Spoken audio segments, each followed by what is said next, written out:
Assalamualaikum warahmatullahi wabarakatuh. Selamat sore pemirsa TVRI Sumatera Selatan Cerdas se-Sumatera Selatan. Hari ini kita berjumpa kembali dalam Bincang Hukum di podcast TVRI Sumatera Selatan. Hari ini kita akan mengangkat tema tentang Konstitusi Nusantara yang menjadi nilai-nilai konstitusi secara formal dalam hukum ketatanegaraan Indonesia. Dan pada hari ini juga kami sudah menghadirkan narasumber yang berkompeten di bidangnya. Beliau selain sebagai akademisi sekaligus juga peneliti di bidang konstitusi Nusantara, atau lebih tepatnya meneliti hal-hal yang berbau dengan kebudayaan yang akan diangkat menjadi hukum konstitusi dan digagas menjadi suatu peraturan dalam perundang-undangan yang ada di Indonesia nantinya. Selamat sore Bapak Dr. Hendra Sudrajat. Betul ya Pak ya? Ya betul Bu, selamat sore. Apa kabar Pak? Alhamdulillah sehat walafiat. Ya, cerah ceria sekali kita sore hari ini ya Pak ya. Ya betul. Baik, pemirsa, beliau selain sebagai akademisi, ada banyak penelitian yang sudah dilakukan oleh Pak Hendra Sudrajat, dan umumnya penelitian itu banyak dilakukan di Sumatera Selatan. Yang menjadi pertanyaan kita, beliau ini adalah bukan orang asli Sumatera Selatan, tetapi sangat concern meneliti dengan budaya-budaya dan masyarakat yang ada di Sumatera Selatan, yang kemudian nantinya akan digagas menjadi sebuah tulisan dan akan menjadi pokok pikiran dalam membahas Konstitusi Nusantara. Bapak bisa bercerita sedikit tentang tulisan-tulisan yang sudah Bapak buat di dalam Tribun, di dalam jurnal-jurnal atau apapun itu, supaya nanti masyarakat bisa tahu sejarah Sumatera Selatan ini, mulai dari kebudayaannya sampai dengan nilai-nilai historis yang memang patut untuk kita banggakan. Ya, terima kasih Bu. Sebenarnya di Sumatera Selatan ini ada 3 fase perjalanan sejarah sesungguhnya. Yang fase pertama adalah Kerajaan Sriwijaya, kemudian Kerajaan Palembang dan Kesultanan Palembang Darussalam. Tentu kita semua bertanya, apa sih relevansi sejarah budaya dengan hukum? Ya, kalau dengan kita, konstitusi dengan khususnya. konstitusi Betul. khususnya. Ya. Kalau kita melihat bahwa memang hukum di Indonesia, hukum positif kita itu terbentuk dari 3 hukum, yaitu hukum kolonial Belanda, kemudian hukum Islam dan hukum adat. Nah, yang sangat memiliki nilai-nilai orisinalitas terhadap Nusantara dan Indonesia ini adalah hukum adat. Dan hasil dari penelitian saya, 65% narasi Nusantara itu ada di Sumatera Selatan ini. Itu sangat harus menarik. Berbangga ya kita sebagai warga Sumatera Selatan, Palembang khususnya. Ya, kita melihat salah satu contohnya di Prasasti Kedukan Bukit. Di Prasasti Kedukan Bukit itu dalam konteks konstitusi itu sebenarnya adalah prasasti yang bersifat proklamasi, yaitu mendirikan sebuah wanua yang disebut dengan Wanua Sriwijaya. Artinya pada zaman itu sudah mereka bentuk sistem pemerintahan begitu ya Pak ya? Meskipun tidak secara formal seperti sekarang ini, itu sudah terbentuk suatu komunitas-komunitas sosial yang kemudian menjelma menjadi suatu masyarakat hukum, meskipun tidak terlembaga secara formalistik seperti di Negara Kesatuan Republik Indonesia saat ini. Artinya kan prasasti-prasasti yang dibuat pada zaman prasejarah itu mungkin yang menjadi nilai-nilai yang akhirnya kita angkat menjadi ideologi dalam sistem ketatanegaraan kita. Betul. Begitu ya Pak? Ya, ada satu hal yang menarik ini, selain dari prasasti yang saya sebutkan tadi, Kedukan Bukit, masih pada masa Kerajaan Sriwijaya, yaitu prasasti Talangtuo.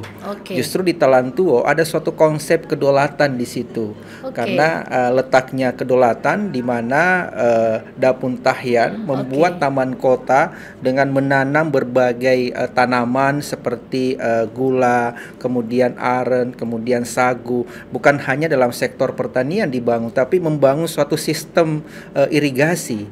Nah, kalau kita transformasikan dalam konteks konstitusi kita hari ini, itu sebenarnya membangun suatu fondasi kedaulatan negara, khususnya kedaulatan pangan. Karena ketika masyarakat sejahtera dalam teori welfare state itu, negara kesejahteraan, maka negara akan setia kepada negaranya, rakyat akan setia kepada rajanya. Begitupun pada zaman Sriwijaya kan peperangan sangat luar biasa, maka tentara ini harus kenyang, tidak boleh lapar supaya ketahanan kerajaan atau ketahanan negara itu bisa kuat. Itu ada pada prasasti Talantuo. Iya, artinya kalau kita kembali lagi kepada istilah konstitusi, yaitu sebagai prinsip dasar yang dipegang oleh suatu negara, baik itu tertulis atau tidak tertulis. Kalau di negara kita itu konstitusi kita adalah Undang-Undang Dasar 1945, di mana di dalam Undang-Undang Dasar itu mengatur tentang sistem pemerintahan, mengatur tentang hak-hak sivil warga negara, human right gitu ya, dan ada juga tentang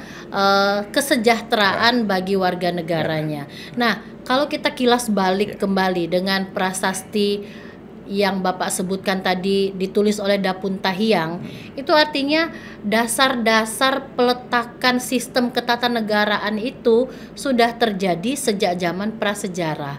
Cuma mungkin karena terbatasnya literasi atau apapun itu, sehingga konstitusi ini baru bisa kita kenal pasca reformasi. Ini bagaimana Bapak melihatnya antara sejarah yang sudah Bapak teliti dengan kemajuan hukum di bidang konstitusi khususnya? Apakah ada benang merahnya nilai yang dituangkan dalam prasasti itu dengan nilai konstitusi yang menjadi dasar negara hukum kita sekarang, Pak? Di tahun 2016 saya telah menemukan suatu teori sesungguhnya, yaitu teori konstitusi Nusantara. Luar biasa. Di mana teori konstitusi Nusantara ini ada 9 pilar elemennya. Salah satu elemen itu adalah habits, di mana masa lalu ada suatu kebiasaan masyarakat dalam bentuk interaksi sosial yang akhirnya menjadi suatu norma. Sehingga dengan pilar pertama teori konstitusi Nusantara ini, maka konstitusi itu adalah produk kebudayaan. Kita tidak bisa menafikan bahwa konstitusi adalah produk kebudayaan. Ini hasil penelitian yang Bapak lakukan penelitian. Karena kenapa konstitusi menjadi suatu produk kebudayaan? Karena memang berasal dari endapan nilai-nilai yang mengakar di tengah-tengah masyarakat. Itulah yang lahir seperti living law misalnya, yaitu hukum yang tidak tertulis atau unwritten konstitusional. Karena kalau kita berbicara konstitusi, ada juga konstitusi tertulis. Tetapi di masa lalu, Bu, yang lebih banyak itu adalah unwritten konstitusional atau konstitusi tidak tertulis. Inilah yang kemudian menjadi power of leader. Power of leader ini adalah kekuatan para pemimpin, kekuatan para raja-raja. Kemudian menjelma lagi menjadi suatu regulasi atau suatu peraturan dalam sebuah negara. Dan terbentuklah wilayah, Bu. Seperti di Palembang. Khususnya di Palembang ini ada konsep ketatanegaraan antara uluan dan iliran. Nah, ini menarik, Pak, karena sepanjang yang kita ketahui sangat sedikit sekali peneliti yang membahas tentang sistem tata pemerintahan tata pemerintahan di Palembang. Ini silahkan Bapak ceritakan bagaimana nih yang Bapak temukan dalam penelitian Bapak tentang konsep uluan dan konsep iliran, supaya masyarakat Palembang khususnya pada saat ini mungkin masih sedikit sekali yang mengetahui informasi ini. Silakan, Pak. Nah, itu dalam kajian teori konstitusi Nusantara pada pilar kelima kewilayahan, bila mana memotret secara geografis kewilayahan kota Palembang ini kan terbelah dua, antara kawasan iliran dan uluan. Itu sebenarnya adalah suatu ketatanegaraan. Karena memang jadi istilahnya batas alam sungai itu menjadi tonggak sistem pemerintahan yang dibangun pada saat itu ya, Pak ya. Dalam konteks pemerintahan dalam hal pembagian wilayah pemerintahan. Karena kalau kita melihat misalnya di iliran itu ada suatu bentuk-bentuk kawasan, misalnya ada kawasan bukit, kemudian ada kawasan talang. Nah, kalau di kawasan uluan kan kawasan tanah datar. Nah, di kawasan uluan inilah yang sangat menarik kita kaji bila mana kita berbicara terkait dengan konstitusi, yaitu ada Undang-Undang Simbur Cahaya yang ditulis oleh Ratu Sinuhun dan itu berlaku di kawasan uluan. Dan yang sangat menarik karena Ibu tadi menyebutkan konstitusi ada dimensi human rights-nya atau hak asasi manusianya, maka dalam konteks hak asasi manusia, khususnya dalam Grundrechten hak dasar, itu memberikan perlindungan hukum 80% bagi perempuan. Bukan berarti ini hasil riset nih. Artinya kan emansipasi yang kita kenal karena digagas oleh seorang pahlawan nasional yaitu Kartini. Ternyata jauh sebelum tulisan-tulisan Kartini ini kita sudah mempunyai nilai-nilai perlindungan terhadap perempuan gitu ya Pak ya. Dan di media kemarin itulah yang saya tulis ketika refleksi Hari Kartini, khususnya untuk media di Sumatera Selatan ini menyandingkan antara pemikiran konstitusional Raden Ajeng Kartini dengan Ratu Sinuhun. Meskipun Raden Ajeng Kartini tidak menulis secara spesifik undang-undang, tetapi surat-surat Kartini itu kan mengandung nilai hukum misalnya. Sama halnya dengan Ratu Sinuhun ini yang secara lebih spesifik bila mana kita presentasikan, meskipun ini Bu masih bersifat hipotesis, namanya kan penelitian, kita masih dugaan sementara, itu 80% aspek perlindungannya khususnya human rights terhadap perempuan dan khususnya warga negara atau warga Kerajaan Palembang dan Kesultanan Palembang saat itu. Iya, artinya kan Palembang ini bukan cuma menyimpan sisi sejarah, tetapi juga banyak menyimpan dasar-dasar filosofi dari suatu sistem pemerintahan yang akan membentuk menjadi republik, begitu mungkin ya Pak ya. Nah ini kan sangat menarik kalau kita bicara tentang konstitusi. Beberapa buku yang pernah saya baca, mungkin Bapak pernah baca buku Konstitusi dan Konstitusionalisme, tulisannya dari Prof. Jimli Asidiki. Ini kan belum menyentuh sampai ke aspek sana. Berbicara tentang konstitusi ini adalah historinya justru dibawa dari Eropa. Saya baru tahu bahwa konstitusi yang sebenarnya itu adalah justru tumbuh di kebudayaan kita, sejarah kita, nilai-nilai yang ada pada masyarakat kita. Ini bagaimana Pak, Bapak melihatnya? Apakah konstitusi yang kita adopsi sekarang ini memang betul kita gali dari konstitusi Nusantara seperti yang Bapak sampaikan tadi, atau justru kita lebih mencontoh konstitusi yang sudah mapan seperti di Jerman ataupun di Perancis? Bagaimana Pak? Sebenarnya kita lebih harus berkiblat, kalau saya menggunakan narasi kiblat, lebih berpegang teguh kepada nilai-nilai Nusantara. Karena kenapa? Disitulah prinsip-prinsip orisinalitas dalam kehidupan berbangsa dan bernegara. Apalagi di awal diskusi kita tadi, 3 unsur pembentuk hukum Barat, Islam dan hukum adat. Dan hukum adat ini yang memiliki orisinalitas. Sehingga dalam konteks penegakan konstitusi, penegakan hukum dan pengelolaan pemerintahan, bila mana paradigma itu kita gunakan, maka pengelolaan pemerintahan dan penegakan konstitusi itu akan bersifat asimetris. Yang selama ini kita gunakan bersifat simetris. Dalam konteks pemerintahan itu sudah digunakan juga dalam konteks asimetris. Misalnya memberikan keistimewaan otonomi khusus dengan beberapa wilayah di Indonesia seperti Jogja, kemudian Aceh, kemudian Ibu Kota Jakarta dan Papua. Itu merupakan bentuk pengelolaan pemerintahan yang bersifat asimetris. Tentu dengan pengelolaan pemerintahan asimetris ini, maka akan terikuti oleh penegakan konstitusinya. Karena ada suatu lokal wisdom, ada suatu keberagaman dalam penegakan konstitusi itu sendiri. Kita ngambil contoh misalnya selain di Sriwijaya, Sumatera Selatan ini, di Kerajaan Majapahit ada yang disebut dengan Undang-Undang Kutara Manawa Dharma Sastra. Dalam konteks hukum pidana itu ada kitab Astacora di situ. Artinya masing-masing wilayah memiliki kearifan lokal khususnya dalam penegakan konstitusinya.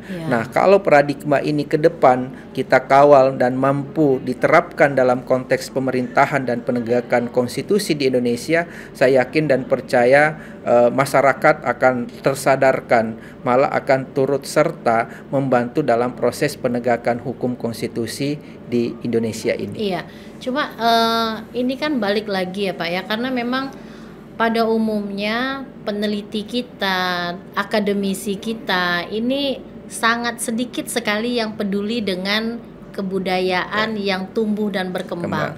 Apalagi pada saat ini kan di zaman modernisasi, orang lebih familiar dengan teknologi, sehingga hal-hal yang bersifat kebudayaan itu dianggap itu sudah menjadi masa lalu. Nah, kalau balik lagi kita kepada penegakan hukum, tadi Bapak ada menyinggung tentang penegakan hukum ya. Saat ini kan memang sudah ada keberlakuan KUHP baru. Nanti di tahun 2016 keberlakuan KUHP baru ini sudah dilaksanakan dan sudah akan dijadikan pengganti dari KUHP yang terdahulu. Nah, di dalam KUHP yang lama itu mengandung nilai-nilai yang bukan menjadi orisinalitas hukum Indonesia. Ini balik lagi dengan kitab yang Bapak katakan tadi kan, artinya memang diperlukan semacam penelitian historis terkait dengan nilai, norma, dan juga tentang habit yang Bapak sebutkan tadi, sehingga orisinalitas hukum kita ini memang betul-betul bisa kita formalkan dalam undang-undang. Balik ke konstitusi Pak. Kalau sekarang ini kan konstitusi yang kita anut ini lebih kepada konstitusi dari Jerman, sehingga pelaksanaan hukumnya juga lebih mengacu kepada hukum perdata yang sangat tidak bisa kita nafikan sumbernya adalah dari Eropa. Nah, apakah mungkin nanti dengan konstitusi yang sudah Bapak temukan sebagai teori ini akan kita gagas menjadi salah satu muatan di dalam perubahan undang-undang, dalam hal ini undang-undang dasar? Memungkinkan tidak hal-hal yang menjadi temuan ini, karena memang sangat orisinal menurut saya ya, akan digagas menjadi sesuatu nilai yang menjadi dasar ideologi kita, bukan cuma menjadi dasar ideologi, tapi memang betul-betul menjadi sistem yang mempengaruhi kita, baik itu secara local wisdom maupun dari penegakan hukumnya. Bagaimana Pak? Dan itu sangat memungkinkan ketika kemudian teori konstitusi Nusantara ini kita implementasikan dalam konstitusi negara saat sekarang ini.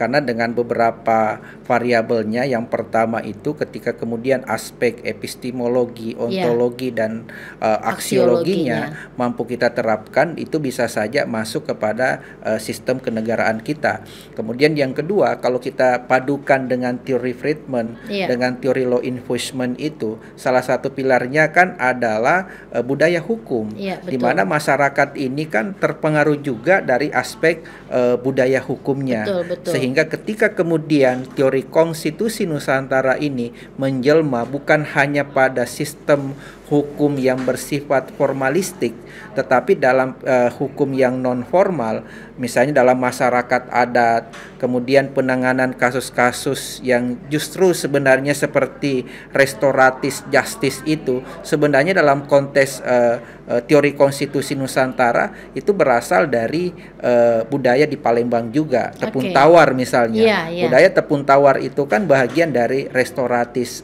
justice, sehingga itu menjadi suatu suatu aspek aksiologi juga dalam konteks teori konstitusi Nusantara ketika kita mampu masyarakat bisa memahami dengan baik bahwa konstitusi modern hari ini justru bertumbuh dan berkembang dari jejak-jejak konstitusi yang ada pada era Nusantara. Betul. Nah, ini kan kalau kita bicara tentang budaya hukum ya Pak ya, kita tidak bisa menafikan ada pergeseran dari masyarakat yang tadinya kita masyarakat yang belum memahami teknologi. Sekarang masyarakat ini tidak ada yang tidak menggunakan HP. Artinya kan teknologi ini menjadi salah satu penyebab bergesernya budaya. Kalau misalnya kita lihat dengan kondisi sekarang dan kita padukan antara hukum positif yang pada saat ini sudah kita formalkan dan sudah kita jalani dengan pergeseran masyarakat saat ini lebih kepada masyarakat konsumtif, ini bagaimana Pak? Apakah nanti konstitusi yang menurut saya ini sudah bagus nilai-nilainya ini, akankah bisa kita laksanakan atau implementasikan dengan kondisi masyarakat yang sudah mengalami pergeseran budaya, Pak?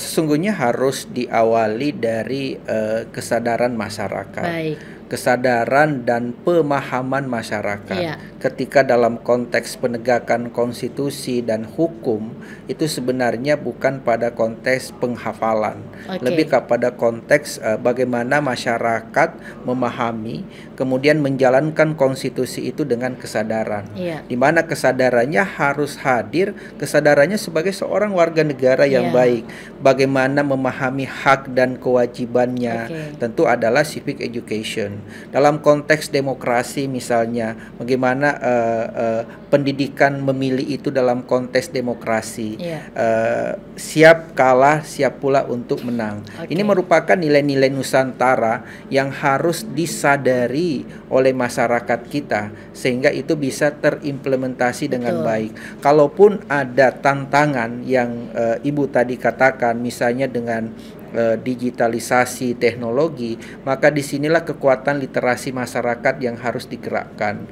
Tentu kekuatan-kekuatan literasi masyarakat ini harus hadir dari kalangan civil society atau elemen masyarakat sipil untuk menggerakkan literasi budaya, sehingga masyarakat menumbuhkan kesadarannya, ada rasa memiliki terhadap wilayahnya, sehingga konstitusi Nusantara ini lahir dalam denyut nadi masyarakat dalam konteks kehidupan berbangsa dan bernegara. Nah, kita kan kemarin sempat ribut-ribut ada yang namanya ketidakpercayaan terhadap lembaga Mahkamah Konstitusi.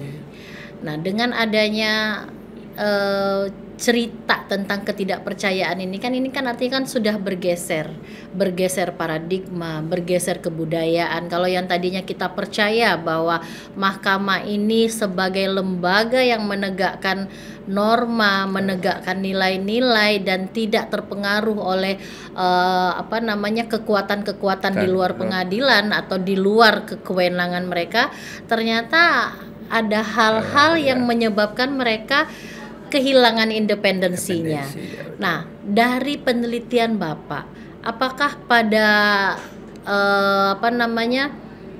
dokumen-dokumen lama atau prasasti-prasasti yang Bapak baca itu, bagaimana seorang pemimpin menempatkan dirinya sebagai pemimpin yang adil dan bijaksana pada saat dia harus memutuskan sesuatu yang sangat krusial untuk kesejahteraan rakyatnya? Itu bagaimana yang Bapak temukan berdasarkan hasil penelitian?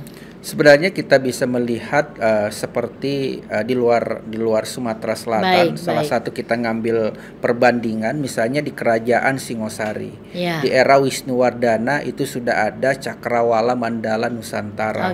Di era Majapahit ada Sumpah Palapa. Artinya baik dari Cakrawala Mandala Nusantara maupun Sumpah Palapa itu merupakan suatu komitmen moral Ya. seorang pemimpin seperti Gajah Mada, Mahapati Gajah Mada mengatakan dia tidak akan tidur sebelum mempersatukan Nusantara. Ya. Artinya ini suatu wujud nyata, konkret komitmen seorang pemimpin. Sama halnya dalam lembaga peradilan seperti yang dicontohkan tadi Mahkamah Konstitusi. Ya. Maka seorang hakim konstitusi harus memiliki integritas, moralitas, terus komitmen dalam penegakan hukum konstitusi. Dan tentu itu harus diawali dari pola rekrutmen yang benar. Artinya bukan selama ini pola rekrutmen tidak benar, tetapi harus lebih dirapikan nanti, supaya bila mana perekrutannya ini jangan berasal dari lembaga politik seperti DPR. Kan salah satu yang mengajukan itu kan tiga dari DPR, 3 dari Presiden, dan 3 dari Mahkamah Agung. Nah, dua lembaga ini, baik dari lembaga kepresidenan dalam hal ini Presiden dan DPR, itu adalah produk politik. Sehingga ini ke depan perlu dievaluasi. Kemudian dalam konteks putusan yang dilahirkan oleh Mahkamah Konstitusi, itu ke depan mesti harus menghadirkan nilai-nilai konstitusi Nusantara itu. Karena kenapa? Secara simbolik di Mahkamah Konstitusi 9 jumlah hakim Mahkamah Konstitusi. Gedung di Medan Merdeka Barat itu juga 9 tiang penyangganya. Nah, kita melihat ini filosofinya. Filosofinya gini, Indonesia 9. Nusantara 9. Sriwijaya 9. Majapahit 9, dan banyak lagi narasi-narasi tokoh kerajaan berasal dari angka 9. Artinya bukan sembarang meletakkan bangunan ya, ada filosofi yang dibangun di sana. Nah, sehingga bukan hanya bersifat simbolik filosofis, itu yang harus diwujudkan secara implementatif dalam setiap putusan-putusan dengan beberapa kewenangan-kewenangan yang dimiliki oleh Mahkamah Konstitusi.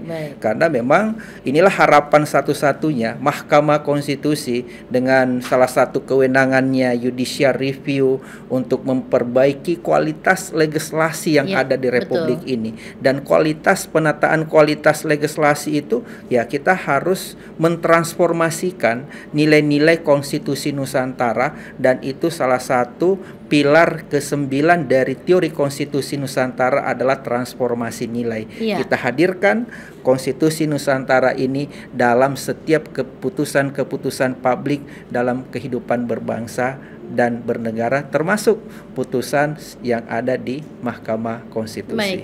Jadi ini tadi Pak, yang 9 nilai ini tadi kan kita belum bercerita banyak nih.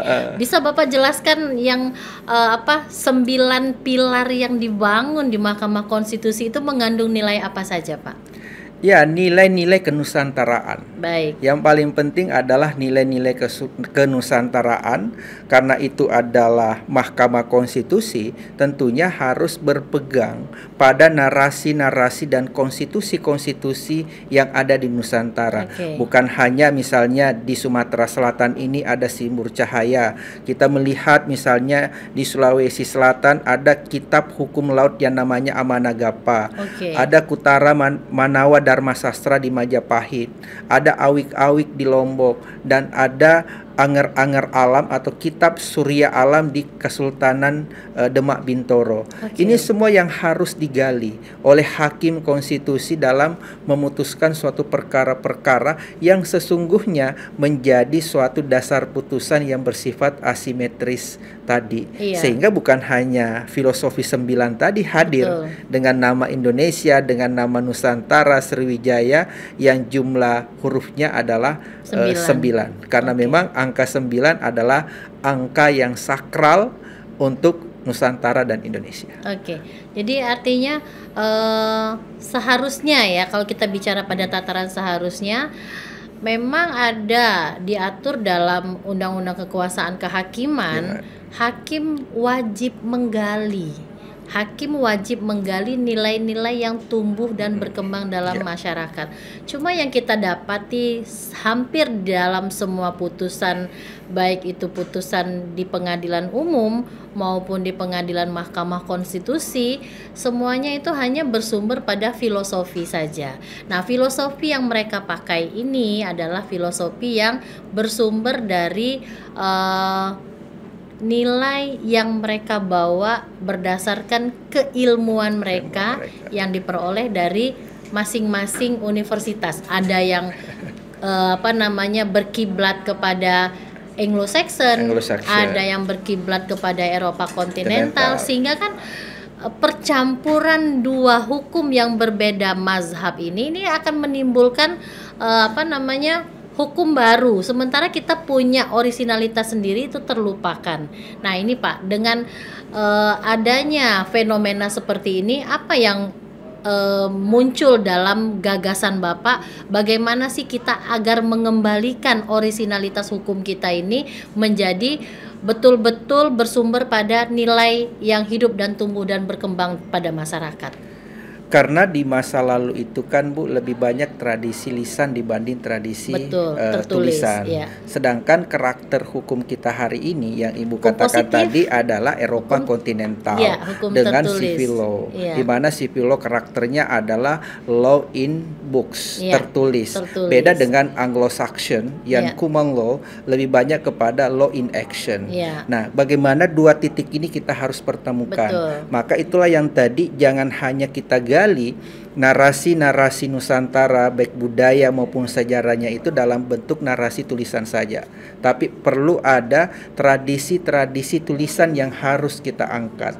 Ada banyak naskah-naskah kuno yang bersifat tertulis yang harus kita buat kembali, yang harus kita narasikan kembali, yang harus kita terjemahkan kembali, sehingga sejalanlah dengan sistem hukum kita yang masih menggunakan dengan Eropa kontinental itu dengan law in books-nya tadi. Karena setiap perkara kan harus dilihat dulu apa yang tertulis baru melakukan tindakan. Beda dengan negara-negara yang common law bertindak dulu karena baru ada hukumnya.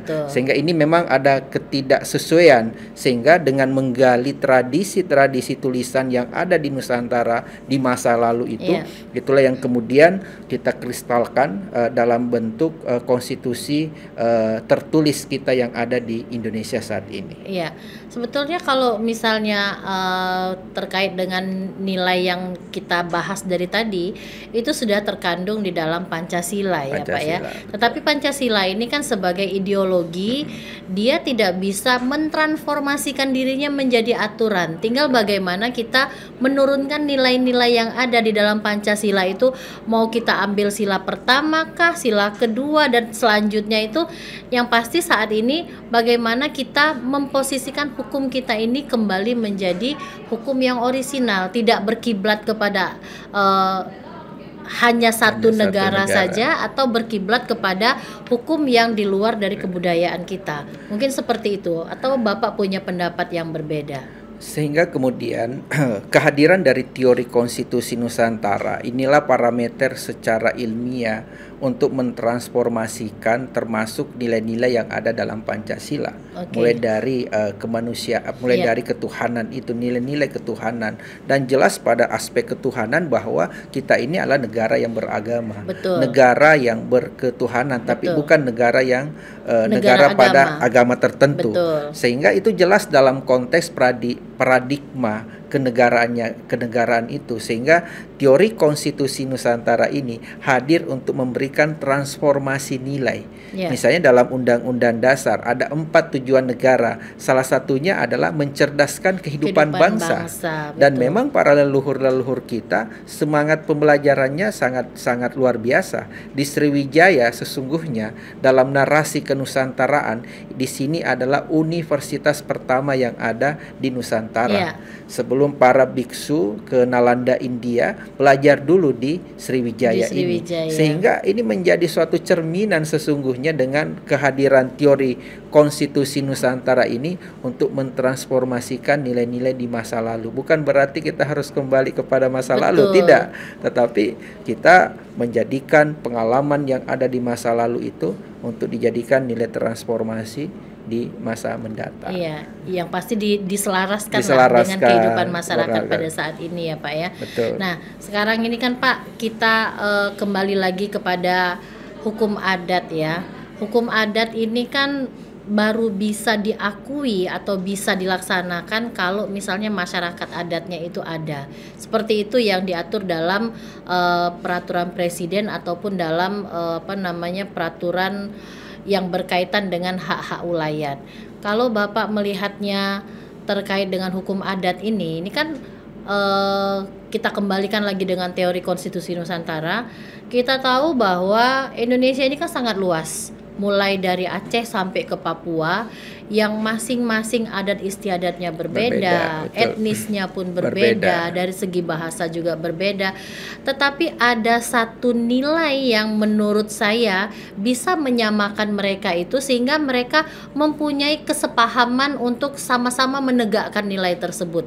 Nah, nilai ini adalah nilai persatuan yang disarikan di dalam Pancasila. Kalau Bapak melihatnya, pada saat ini nilai persatuan yang disarikan dalam Pancasila itu apakah mungkin masih kita pelihara sampai dengan terbentuknya perubahan dari konstitusi kita selanjutnya, karena kan ada wacana untuk kembali ke Undang-Undang Dasar yang terdahulu begitu kan. Nah, nilai yang disarikan dalam Pancasila khususnya nilai persatuan ini kan sebetulnya agak tergerus karena ada keinginan dari beberapa wilayah untuk melepaskan diri, ada juga wilayah yang merasa sudah cukup mapan untuk tidak lagi bergabung di NKRI. Ini bagaimana Bapak melihatnya? Karena kalau misalnya nilai ini tidak kita perkuat, maka ini akan menjadi ancaman disintegrasi untuk NKRI sendiri.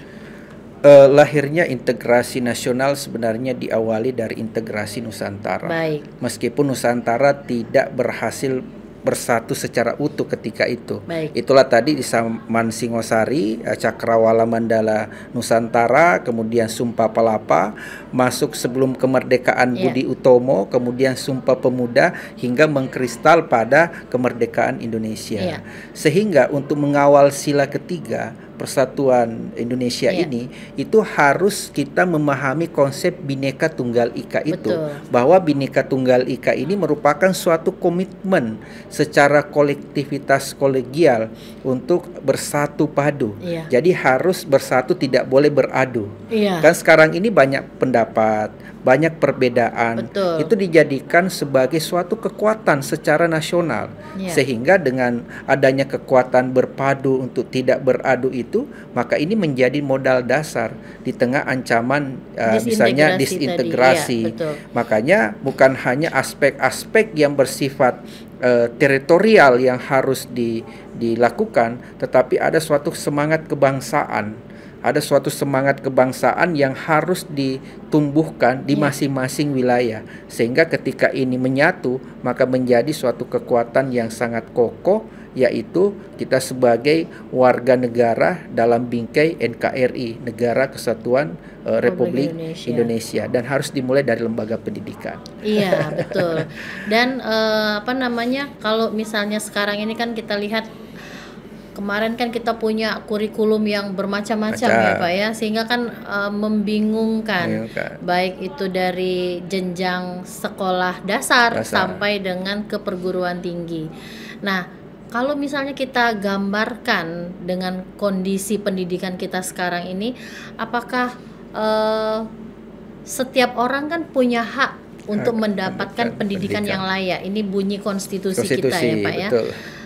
Di beberapa penelitian yang Bapak sampaikan tadi juga ada tulisan-tulisan yang memberikan kesejahteraan untuk warganya.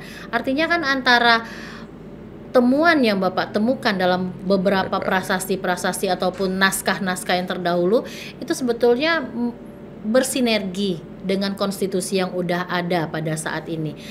Nah, artinya yang ingin saya tanyakan adalah, menurut Bapak apakah pendidikan ini perlu mengejawantahkan kembali pemahaman tentang budaya dan sejarah yang ada di Nusantara ini, atau justru budaya dan sejarah ini harus dihapuskan dalam kurikulum pendidikan, atau bagaimana Pak? Secara filosofis, pendidikan yang berbasis kepada kenusantaraan itu tidak hanya terbatas kepada aspek-aspek yang bersifat formal Baik. atau jenjang-jenjang formal yang ada di pendidikan, Baik. tetapi lebih kepada bahwa pendidikan itu hadir untuk sepanjang hayat, sehingga menghadirkan manusia pembelajar. Iya. Nah, dalam konteks formal kita harus masukkan pada muatan lokal. Kalau di Oke. perguruan tinggi, kurikulum yang memiliki ciri khas misalnya, sehingga warga negara khususnya generasi muda kita dapat mengenali sejarahnya, dapat mengenali budayanya, Iya. sehingga nilai-nilai pendidikan sejarah, budaya itu tidak terabaikan Betul. dalam kurikulum baik di pendidikan dasar, menengah pertama dan atas hingga kepada pendidikan tinggi. Iya. Dan ini harus membutuhkan suatu komitmen yang bersama karena memang berbasis kepada kebijakan-kebijakan, bukan hanya bersifat sektoral saja, tetapi kebijakan yang bersifat secara menyeluruh dan tentu harus dibingkai dalam bentuk regulasi, aturan betul, iya. seperti itu. Nah ini Pak, jadi kan kalau misalnya sekarang ini kan kita kan sumber hukum yang menjadi payung hukum untuk dunia pendidikan Ya. adalah undang-undang guru dan dosen. Ya. Ada lagi undang-undang yang dikeluarkan pada saat itu sistem pendidikan nasional. Sistiknas. Dalam undang-undang itu sendiri, sepanjang yang saya pahami, itu hanya mengatur tentang bagaimana proses pembelajaran dan rekrutmen untuk siswa dan teknis pembelajarannya saja. Tetapi kalau untuk berbicara apa yang menjadi dasar pendidikan itu sendiri, apa yang menjadi muatan pokok dalam pendidikan itu sendiri, itu belum tercantum. Apakah dalam pandangan Bapak, sistem pendidikan nasional kita ini, karena ini kan menjadi bagian yang tidak terpisahkan dari konstitusi, perlu dilakukan revisi atau perlu dilakukan penambahan atau bagaimana Pak? Kalau saya melihat dari sisi urgensinya, Iya. itu perlu ada revisi. Baik. Kenapa perlu ada revisi? Karena sudah tidak kontekstual lagi. Baik. Sudah tidak mampu memenuhi kebutuhan-kebutuhan terkini dan konkret Iya. masyarakat saat ini dan di masa yang akan datang. Karena masyarakat Nusantara itu membutuhkan kemampuan kompetitif. Kita sangat kaya secara komparatif, Iya. sumber daya alam sangat kaya, maka secara konstitusional aspek pendidikan ini harus kita dorong mutunya. Sehingga pendekatan-pendekatan budaya yang harus kita hadirkan, pendekatan-pendekatan kearifan lokal dengan kurikulum muatan lokal itu harus kita hadirkan. Karena kenapa? Yang saya katakan tadi bahwa tujuan dari negara yang ada pada Undang-Undang Dasar 1945 itu adalah mencerdaskan kehidupan bangsa. Sehingga kalau mencerdaskan kehidupan bangsa, tentu filosofi-filosofi kebangsaan, prinsip misalnya kesetaraan, prinsip keadilan, Baik. prinsip-prinsip kemajemukan bernegara, itu semua harus dimasukkan kepada kurikulum pendidikan itu. Sehingga berbeda itu menjadi sesuatu yang sangat biasa saja, menjadi suatu karunia. Keadilan harus dihadirkan, kesetaraan harus dihadirkan. Nah, semuanya itu harus terbentuk pada sistem pendidikan nasional yang berawal dari pendidikan Nusantara yang harus dibingkai pada konstitusi yang ada di negara kita. Oke. Artinya begini, kalau Bapak sampaikan seperti itu, ada semacam penolakan bahwa ada sistem pendidikan yang berbasis mengadopsi dari sistem pendidikan di luar Indonesia, karena kan ada beberapa sekolah-sekolah yang berbasis dengan sekolah modern, sekolah internasional gitu kan. Nah ini kan tentu saja tidak semua siswa bisa mengecap pendidikan pada sekolah itu. Apakah sekolah-sekolah ini menurut Bapak perlu dievaluasi? Karena kan sistem pendidikan yang Bapak sampaikan tadi harusnya memberikan kesetaraan, keadilan, kesempatan belajar yang sama untuk semua masyarakat. Nah ini bagaimana fenomena sekolah-sekolah yang bertaraf internasional ini Pak? Maka sekolah modern, Iya. khususnya yang bertaraf internasional, tentu kan harus menghargai aspek kedaulatan negara, khususnya Baik. kedaulatan Indonesia. Iya. Bukan hanya pengakuan wilayah, tetapi juga pengakuan dari sistem pendidikannya. Baik, baik. Di mana sistem pendidikan setiap negara kan beragam. Betul. Apalagi dengan pluralisme keberagaman di Indonesia ini sangat beragam. Betul. Sehingga sistem pendidikan yang digunakan dari luar, sekolah internasional itu ya tentu harus mengikuti dari yang ada di Indonesia ini diterapkan. Iya. Sehingga penghargaan pada prinsip-prinsip konstitusional kedaulatan negara itu tetap terjaga dan terawat pada setiap pengelolaan pendidikan, meskipun pendidikannya itu bertaraf internasional. Oke, artinya bukan kita menafikan Ya. atau kita melarang, tapi setidak-tidaknya tetap ada nilai Ada yang harus nilai. dipelihara. Ini mungkin Bapak pernah melihat bagaimana mahasiswa, anak-anak sekolah di Jepang itu mereka menggunakan pakaian adat Jepang, betul. gitu kan ya. Nah, walaupun konstitusi Jepang dengan konstitusi kita berbeda, tapi kan ada nilai yang ingin mereka gambarkan, inilah ciri kami sebagai suatu bangsa. Kalau menurut Bapak tadi, apakah kita juga dalam hal pendidikan ini kita harus menonjolkan nilai apa sehingga kita bisa terlihat ciri khas suatu bangsa itu dari proses pendidikannya, Pak? Harus menonjolkan lebih kepada jati diri kita sebagai orang Indonesia. Baik. Atau orang Nusantara. Salah satu caranya adalah dengan mencintai dari pakaian adat kita, Oke. tradisi-tradisi lokal kita, di mana dalam pemajuan kebudayaan itu ada 10 objek pemajuan kebudayaan. Iya. Malah sudah ada undang-undang pemajuan kebudayaan. Itulah yang harus digerakkan, itulah yang harus didorong sehingga kita kembali kepada jati diri kita sebagai warga Indonesia atau warga bangsa Nusantara yang sesungguhnya. Oke, artinya memang konstitusi ini sangat luas cakupannya, Pak ya, bukan cuma dari sisi hukum, bukan cuma dari sisi budaya, dari sisi pendidikan, bahkan politik pun mungkin itu sudah diatur menjadi suatu hak-hak konstitusi.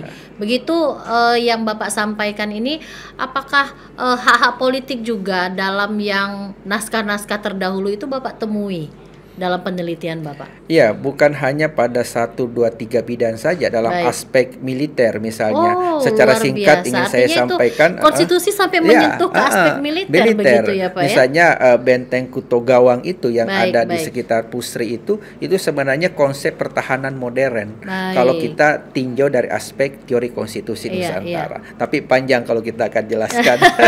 Tapi sebetulnya menarik karena begini, balik lagi Pak, karena memang perubahan zaman sehingga kan kita terlupakan bahwa di sekitar kita ini punya nilai sejarah, punya nilai-nilai yang memang bisa kita jadikan sebagai penelitian, begitu ya Pak ya. Nah, kembali lagi kita tidak bisa melupakan bahwa Palembang dalam hal ini sebagai representasi Kerajaan Sriwijaya ini kan sangat besar sumbangsihnya untuk kemajuan Nusantara ini. Yang Bapak bisa catat dari sejarah yang Bapak temukan dalam Kerajaan Sriwijaya ini, kira-kira apa Pak? Ada pertama sebuah komitmen kesejahteraan rakyat ada pada Prasasti Talantuo. Kemudian komitmen terhadap penegakan hukum itu ada pada Prasasti Telaga Batu. Kemudian dikonkretkan pada Undang-Undang Simbur Cahaya pada komitmen perlindungan terhadap hak asasi manusia. 3 titik ini yang menjadi suatu fondasi dari riset saya yang ada di Tanah Sriwijaya ini. Oke, menarik sekali ya. Artinya dari pemaparan Bapak Hendra Sudrajat sebagai peneliti sekaligus juga akademisi, bahwa memang konstitusi kita ini dibangun bukan hanya dari nilai yang kita adopsi dari negara-negara Eropa, tetapi justru sudah ada dari sejak zaman kerajaan yang ada di Indonesia. Baik, karena pembicaraan ini masih sangat-sangat menarik, tetapi waktu kita terbatas, Bapak. Mudah-mudahan nanti di lain waktu kita bisa menyambung kembali. Terima kasih atas kehadirannya. Mudah-mudahan apa yang menjadi perbincangan kita sore ini menjadi literasi bagi para pemirsa yang membutuhkan narasi-narasi seperti yang Bapak sampaikan tadi. Terima kasih atas kehadirannya, Pak. Sama-sama, Saya Bu. ucapkan Assalamualaikum warahmatullahi wabarakatuh. Waalaikumsalam warahmatullahi wabarakatuh. Iya. Sedikit sekali waktunya, Pak ya. Iya, mudah-mudahan nanti ada sesi selanjutnya karena memang kan